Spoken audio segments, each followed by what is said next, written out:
Israel's recent attack on Qatar has changed the Middle East in a way no one expected. Israel could not have expected that the immediate impact would be that Saudi Arabia would sign a defense pact with nuclear Pakistan. That pact means an attack on Saudi Arabia would be considered an attack on nuclear Pakistan, which would require Pakistan to respond. Israel has been trying to use the United States to destroy Iran for years because of Iran's efforts to acquire nuclear weapons. Now the situation has changed because Pakistan already has nuclear weapons. That means Israel has had lost its position as the only nuclear state in the region.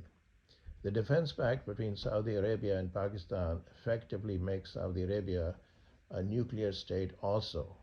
If this pact is extended to other regional states like Iran, Turkey, Lebanon, Syria, Jordan, Egypt, and now the new state of Palestine, that would also make them come under the Pakistani nuclear umbrella. Such a development would change the dynamics in the Middle East. Countries that signed the pact, like Saudi Arabia, would no longer fear a nuclear attack from Israel. That has been Israel's main trump card, so to speak. This new development would also help Iran in ways nobody could have expected a few months ago. All the emphasis was on Iran's desire to get nuclear weapons. Since Pakistan has demonstrated its ability to strike back at a much more powerful country like India, Israel will be foolish to attack any country that has a defense pact with Pakistan. Israel's attack on Qatar has shown that America is not a reliable ally of the Muslims. As long as the Zionists control America, Muslims cannot expect Americans to help them against Israel. The only option left for them is to turn to nuclear Pakistan for their defense. This is a very major development in international affairs. The United States is the last major country that still supports Israel's genocide in Palestine. It has vetoed all ceasefire resolutions in the United Nations. However, the public opinion is gradually changing against Israel. For the first time in history, Americans are questioning whether support for Israel is in American national interest.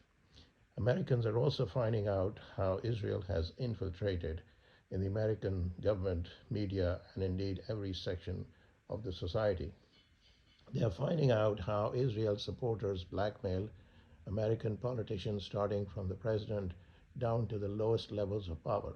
The general public is becoming aware of how Israel supporters misinterpret the Bible to convince Christians why they should support Israel.